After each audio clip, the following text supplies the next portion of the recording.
So that how do you work on projects? We have talked about that yesterday, right? Yes. We had already taken some example of projects.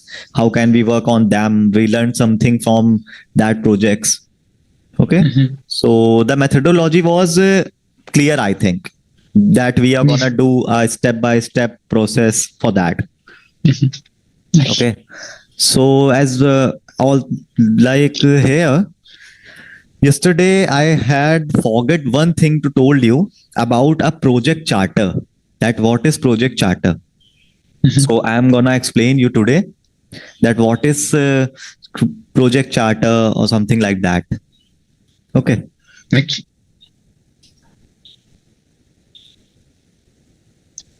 Please take a note of this also.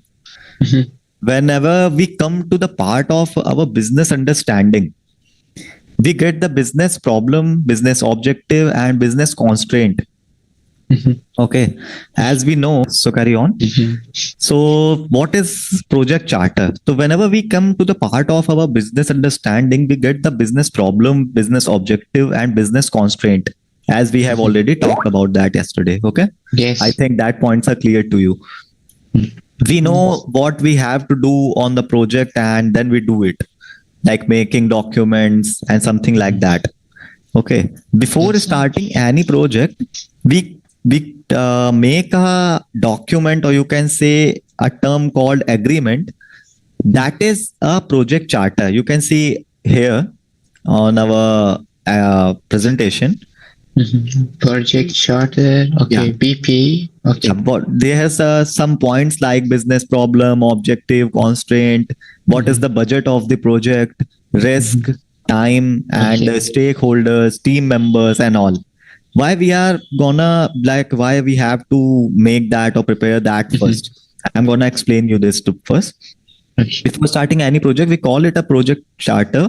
What happens on that? We have some points which we write in the written, like what is the business problem, what is the objective, what are the constraints here, and the budget, risk, and so on.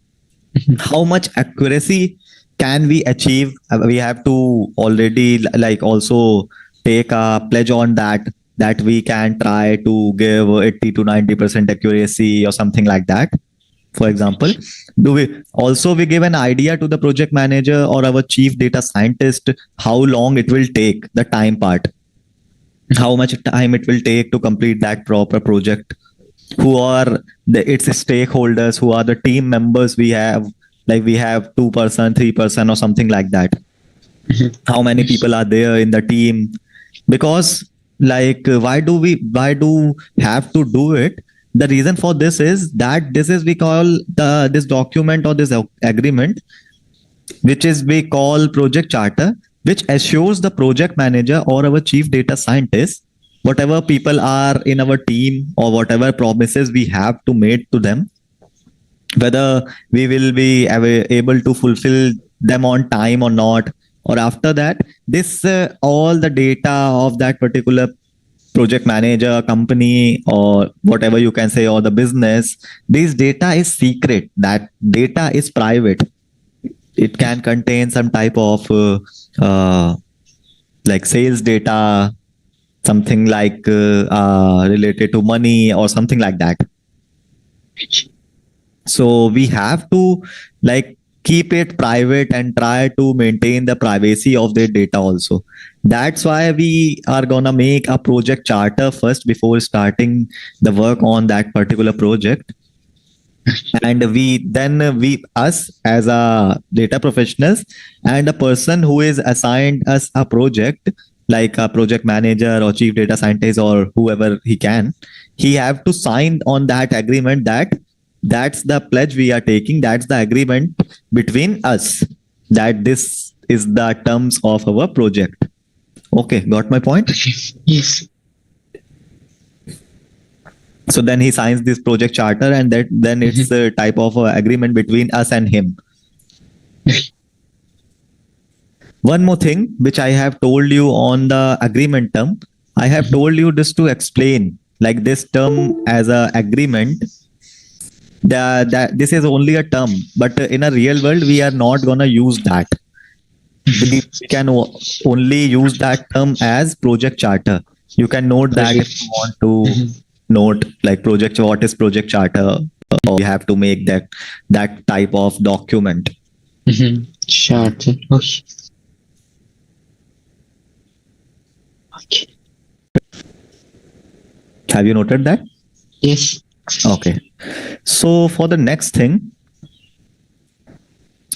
so we talk about in the last few sessions that there are some type of data types in our CRISP MLQ methodology. Yes. Like, do you remember anything? Like we have, which type of data types we have? For now, I'm giving you an idea about all the data types again, but I will request you to please take a proper note, or if you have any type of doubt, you can ask me anytime. So it will help you. Like I am here to like explain you everything or teach you. But if you have any doubt, you have to ask that. Okay. So first, two type of data types are continuous data and discrete data. So right now we will talk only about few data types, not all of them. And I will try to explain you by giving an examples along with that. Okay. That will help you to remember everything, as I think. As we move further down, we will learn more data types. So let me give you an example here. So you tell me like which example is right and which example is wrong. You have to tell me. Okay.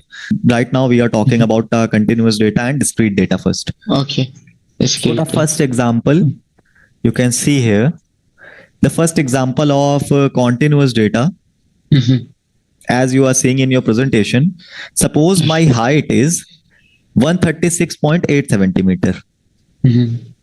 Or should I say my weight is 78.8 kgs. You can see here. Okay. So it sounds good, right? Yes, this can happen. Making sense? Yes. As you can see in the data, if I can say like I have 4.5 houses, or should I say that I have a 2.5 laptop. Okay. So is this making sense? Yes. Like, is this making sense that I have 4.5 houses or 2.5 laptop? So what do you think, that is this making sense or not? I think making sense. No, how can it making a sense? Like if I say I have a 1.5 iPhone. It's okay. Yes, I made a mistake. Not making a sense. Yes, I can say okay. I have one phone, two phones, or three phones. I cannot say that I have 2.5 phones or 3.5 phones. Oh yes. So this is the example of discrete data. So here what you have seen is, if if you want to like note your definition, or I will explain it to you now. Like then whatever data it is, if we are talking about the descriptive data, okay, so then it's not in decimals. We cannot use the decimal points over the discrete data. That type of data is called discrete data, and in that continuous data, I can use decimal points. Like that's the possible thing. Or is this making sense? Like I have like my weight is 78.8 kgs, or you can say my height is 176.8 centimeters. That's possible. That's making sense. That type of data is called continuous data. So like cleared, any doubts or something like that? Continuous data and this. See, I'm explaining you. You can see here the first example of continuous data. It has some decimal values. Yes. But that is making sense. Like the weight, height, or something like that, which can be valued in a decimal value, or making a sense, is type of data is continuous data. We can call that continuous data. But you can see here, if we place a decimal here, that we have 4.5 houses, 2.5 laptops, 7.8 phones, that is not making sense. Mhm. We can use a proper number, proper value. We cannot use decimal values here. So that type of data is discrete data. Okay. Okay. It is like you can say in discrete data, it is in complete numbers like 4 houses, 2 laptops. There cannot be a 2.5 or 4.5 like this. Yes. And also it doesn't make any sense. Okay. So I think these two data types are cleared for you now. Yes. Decimal. Okay. Yeah. So our next thing is, yeah. So the next data type that we are going to talk about is interval data. What is interval data? Let me give you Interval data. interval data. Interval. Let me give you a very good example of this. Well, let's say there's a person A. Wait, you can see here. First, we have to talk about least important and nominal data. When you see a male, female, or a gender, or a type of hair color in your data set, whenever you see, when you do a project or something like that, these type of data sets, the type of columns or data are least important. And we call them a nominal data. Okay. Nominal. We call them nominal data. Okay. Okay. So now the next data type we are going to talk about is interval data. Let me give you a very good example of this. Well, let's say there is a person A who is from Dubai. You can see here. Yes. Okay. A. Dubai. Okay. He is from Dubai. I think you must know Dubai. Okay. Yeah. They are that are the place with normal temperature, like there are a mid warm temperature. And the other person B who is from Canada, the temperature is there is in minus. Minus. That is a very cold place. The temperature remains as if it is a very cold place, you can say. Okay. Yes. So we take those two people, A and B, to such a place, for example, Ladakh. Do you know Ladakh? Ladakh, no? Yeah, Ladakh is near a place near about India. Okay. For example, you can say. So if you don't know, then let me tell you that the temperature there is usually cold, like around 3 degrees Celsius or 5 degrees Celsius according to the weather. Okay. So if we take both of them, two people at the same place, Ladakh, people are from, and you can see that they both are from different places and have come from a different environments. Like a person from Dubai, for example, came from Dubai, where the temperature is usually warm or hot, you can say, and the B person is from Canada, where the temperature is very cold each and every month. Okay. So hence their perceptions will also be different. When we take these two people over Ladakh, you can say that the perceptions of these people are different. Yes. It is or not? Yes, different. Why is different? Suppose a person A is from Dubai, where the weather is hot. What will they say? That this is a very cold place. When he comes to Ladakh, what he will say that this is the very cold place. I'm not like usually environment friendly like places like that. That is very cold. Yes, it's true. Right. Okay. So and the person B who is coming from Canada already lives in a minus degree Celsius temperature. So what would he say?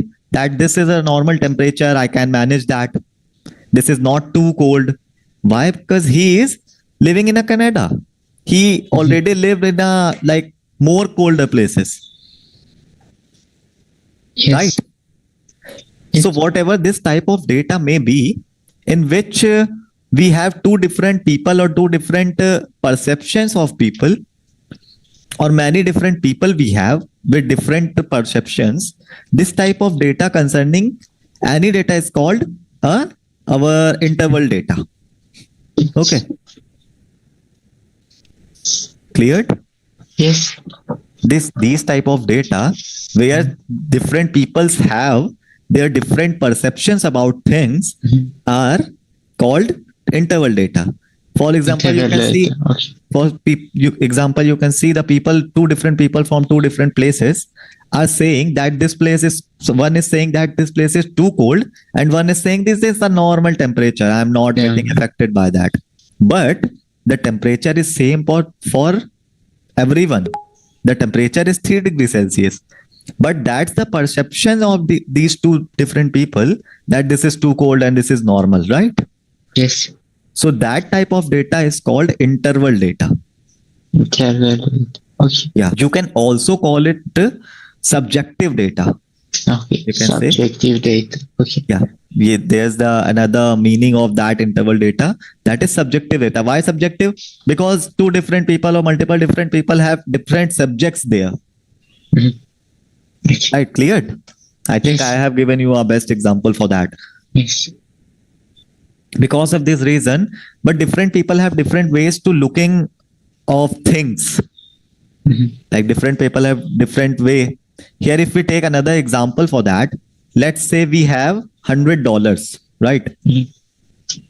I think, okay, we don't see here. You can say we have $100, okay? Or you can say I have $100. Yes. Now, if I have it, then for me it is worth $100, right? Yes. For you it is the same, that it's worth $100.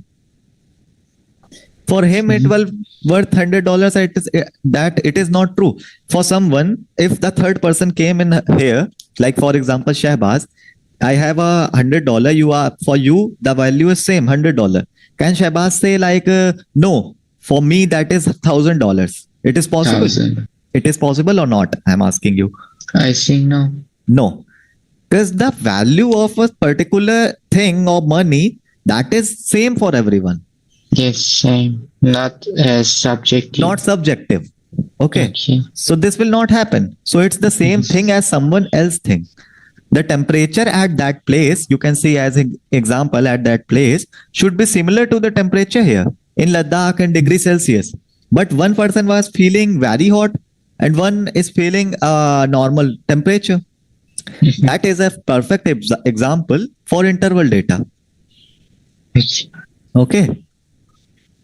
And this data, which I have given you an example of dollars, we call it a objective data type. You can see here objective data. Objective. Okay. We call it objective data. Where what's the basic difference between interval and objective? I think you are already cleared about that.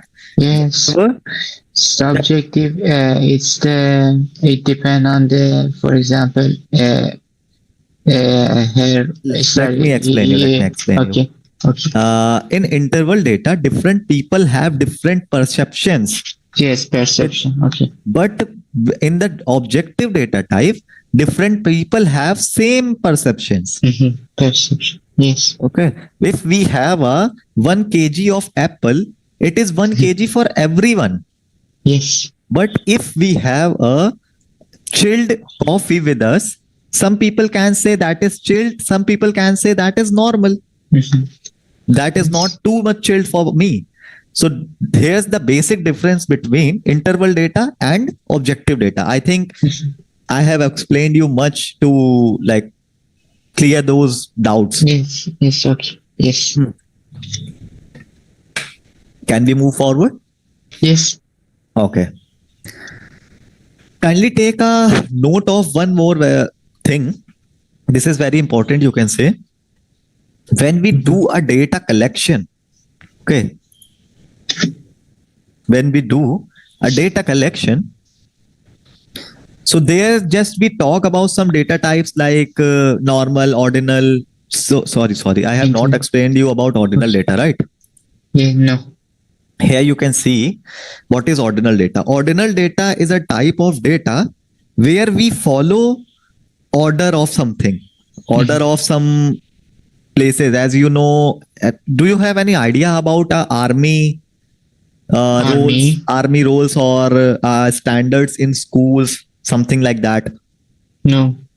Okay, do you have knowledge of, like, for example, sorry, what we are following in our standards? We follow a we follow a order, right? That we Yes. have to first that we have in first standard, then in second standard, then in third standard, and so on. Okay. Same as whenever you are going to the airport, you can see there's a different gates, and that follows a number, that there's an order, that gate number 1, 2, 3, 4, and so on. Yes. Wherever the values or the data have the order to follow, they are in a ordinal format. We can Yes. call that data is a ordinal data. Okay, clear? Yes. Order, like, say, order is any type, like gate numbers, standards in schools. In army, you can say for roles like soldier, captain, head general, and so on, where the people follow orders. Okay. So here you can see we have talked about some data types like nominal, ordinal, interval, and ratio. Ratio data is same as here. You can see this is where we have talked about nominal data, right? Yes. Ratio data is type of data. Uh, I will explain you later, but that please make a note of that thing. That Ratio. this is important for you. So you can see them here. First, our nominal data, ordinal data, then ratio data, that will come. Okay. So which is our preferred in this list? We give very little importance. Very little importance to these nominal data. Why? As we have told you here, that these type of data, male, female, genders, hair color, body color, skin color, these are least important. They are not important for us. These type of data are not important for us because they are not put an influence to our output. If I ask you that we have 10 people with different skin colors, some are black, some are white, some are brown.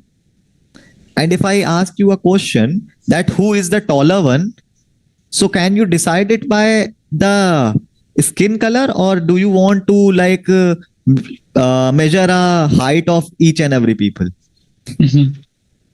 You have to measure the height, right? Yes. By the skin color, it doesn't matter. Yes. If my question is who is the taller one, the skin color is not matters. Not matter. Same, that type of data is nominal data. So nominal data is least preferred for us each and every time. Then it came. Then on the second place, it is ordinal data. Ordinal data is important for us.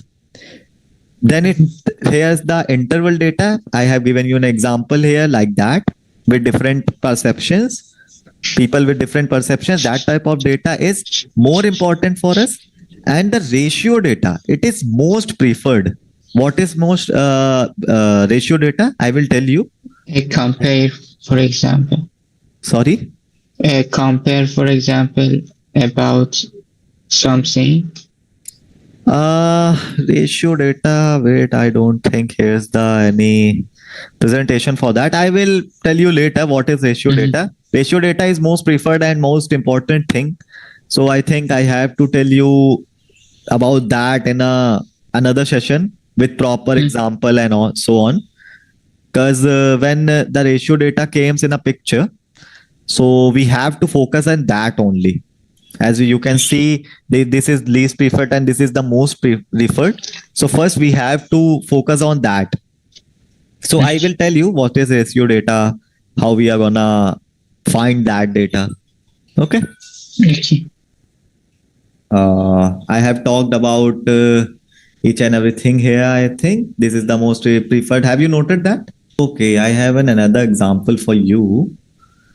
See, if I will give you an example that an interval data. Okay. Interval data have some type of no absolute zeros with them. What is no absolute zeros? What does it mean? Where For example, 0 degrees Celsius, Mhm. a temperature, or you can say a person with the zero IQ. Yes. What does this mean? What does 0 degrees Celsius mean to anyone there? There is no temperature. Yes. There is a temperature there, but for you can say that means the weather is cool. Mhm. Weather is cold here. But if someone has zero IQ, that doesn't mean that they don't have a brain with that. Mhm. They have a brain, but their IQ is zero. That means Yes. that the value of zero is here have some value like 0 degrees Celsius, zero IQ, or something like that. There you can see a zero placed here, but they have some internal value with them. Mhm. If a sub temperature is 0 degrees Celsius, that doesn't mean that there's a no weather. Zero No way. degrees Celsius, 0 degrees Celsius mean that the temperature is cold, right? Yes. If the temperature is also in Fahrenheit, if the temperature is 0 Fahrenheit, that doesn't mean that there's no weather. There's a weather. This is a cold weather. If someone has zero IQ, that doesn't mean that they don't have a brain with them. They have a brain, but they are not smart enough. That's why people say they have IQ. Okay. Okay. So Okay. this is the perfect example for absolute zero, meaning Mhm. zero is available there, and this shows this is happening, and it has also some value. Okay. Okay. Well, the same have if we talk about our ratio data. Okay, that may have absolute zero with them. Mhm. When we are talking about interval data here, that they don't have an absolute zero with them. But when we talk about the ratio data here, then you can say they have some absolute zero for them. For example, $0. $0. Okay. Okay. You wait. Where we have talked about this objective data, right? Yes. You can say ratio data to them also. Mm. Interval data and subjective data is same. Objective data and ratio data is same.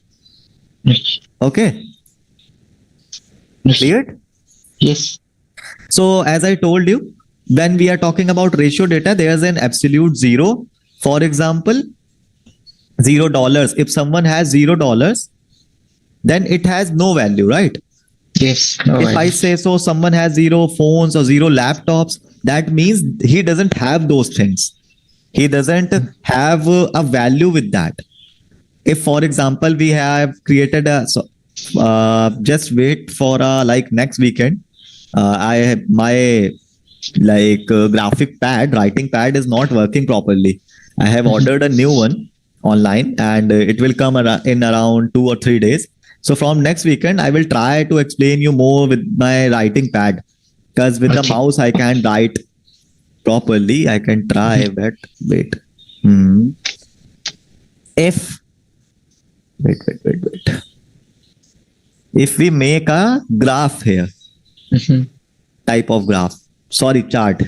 Okay, type of chart here, and look like that. Excel chart or something like that. Okay. Mhm. Hmm. And if I say a name, your name is Ali, right? Yes. Ali, writing with the mouse is too hard. I don't have any prior experience with that. Ali have, uh, I can say dollars. Dollars is a easy term, I think. Mhm. Ali have $0. Okay, Okay. zero. And I have, I can say okay, Ayush. Okay, I have $1. Mhm. So as you see, you have $0. This is the example of ratio data. But if I say I have a $1, this is an interval data. The thing is this is also a type of ratio data. The value is same for everyone.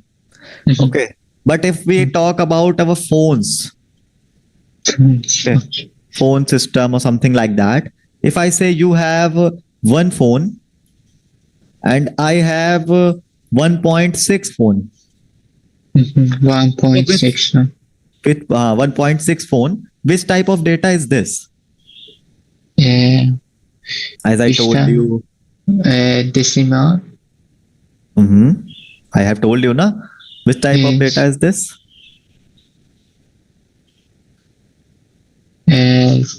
This is the Is example of okay. discrete data here. Discrete data. Yes. Cleared? Yes. Okay.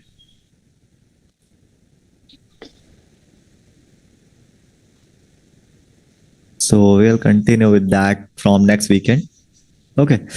So let's continue. I think these things are clear. Yet Yes. nominal, ordinal, interval, and ratio. Any doubts with that? Yes, it's clear. Okay. So let's move on to our next data types. So on our last lecture and on our last session, I also told you a little about a big data. Yes. Sorry, here's the thing. Big data. Big data. PA. Yeah. If you remember, so to revise a little, I will tell you. Yeah. For example, respiratory, the storage of company, for example. Carrier, you example, carrier, for example. Yeah.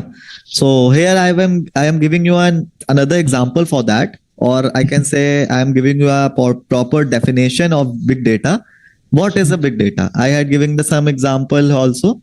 Here in the presentation, you can see, if you remember, how do we identify the data? How do we identify the big data?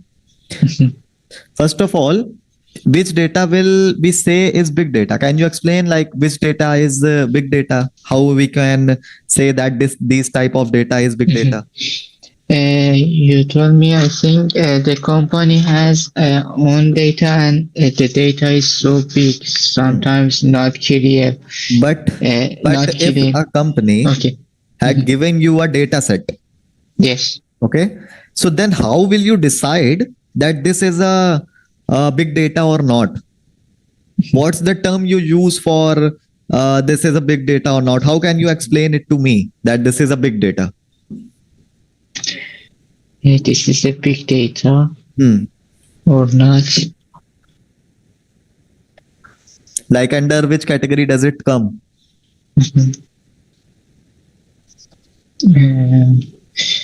I think the big data usually you told me need and a lot of data, and it's about 20 or 25 days need for killing and not killing. I am giving you a definition for that. Kindly note that. Okay. Big data, which increases our storage and computational burden. The type of data which increases our storage and computational burden is called big data. Here you can see we have storage burden, we have computational burden. As an example, I have already told you about my aviation project, which will generate 536 TB data in just 12 hours. And in 24 hours, it will generate like 1072 TB. So as you know, if you have some type of technical knowledge, in our systems, we can only store 1 or 2 TB data for now. We cannot store 1000 TB data in our hard disk or SSD. We cannot store that data in our systems, right? Yes. So, which increases our storage and computational burden is called our big data. Its easiest definition, if you note it down, that data which increases our storage burden and computational burden is called big data for us. For example, I already gave you an example here. You can also note, so you can say also, we have talked about a cloud storage yesterday, right? Yes, and you told me the company access the IP. Yeah. So that type of data with the huge in size, with the huge in storage, which demand a huge storage, these type of data are saved in a server, or you can say these type of data are saved in a cloud based systems. That will be any cloud system like Drive, Google Drive, or Amazon Drive, or something like that, AWS or something like that. Okay. Now you will also know, if you have a little technical knowledge, that we have only storage of 1 or 2 TB in our system, as I said. Okay. I also told you about the cloud yesterday. What is a cloud storage and so on. So you can see here, we cannot store this data in our system. And if it's also stored on the server, then it is a kind of storage burden for the server also. Because server have his own storage capacity. Like if for example, one server can only store you can say 5 TB, 5,000 TB. Okay, 5,000. For example, if this server can store 5,000 TB of data, and this aviation company is creating 1,000 TB of data in a 24-hour, that means this server is only available for 5 days. So can you say that like all these things are like a storage burden for us? If the company is creating that much data daily, and they have a server of only 5,000 or 10,000 TB, that you think that this server will gonna survive till the month or not? Till the months. If they have 10,000 TB of storage with them on their server, and they are generating daily 1,000 of TB's data. Okay. I found. Yeah. So can you tell me that this server will gonna survive for a month or not? No, not. Not. Obviously not, because if they are generating 1,000 TB of data daily, it will only take 10 days maximum. Yes. To store this server fully. So that's why we have a storage burden. We have already a computational burden. 5 to 10 data analysts to clean that data daily. And it is not a easy work. You cannot train a model or a ML algorithm for that. For that, you have a real people. And I don't think that much people can also do a cleaning on that much data daily. So what's the solution for that? That if you want to become a good data analyst or good data scientist in our data industry, you will have to keep an open mind. You will have to ask questions upfront to me. Okay.